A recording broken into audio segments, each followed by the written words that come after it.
ଆଜି ସରସ୍ୱତୀ ଶିଶୁ ବିଦ୍ୟା ମନ୍ଦିର ଡୁଙ୍ଗରିପାଲି ଠାରେ ବିଭାଗ ସ୍ତରୀୟ ଜ୍ଞାନ ବିଜ୍ଞାନ ମେଳା ଅନୁଷ୍ଠିତ ହୋଇଯାଇଛି।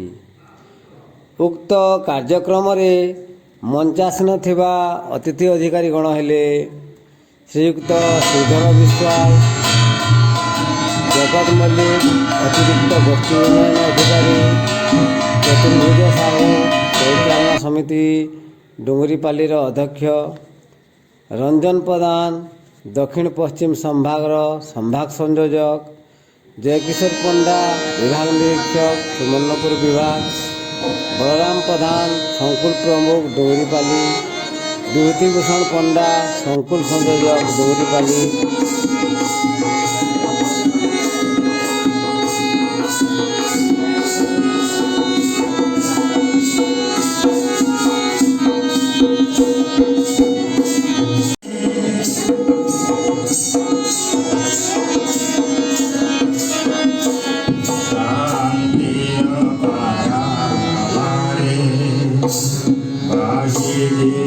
Bhagavad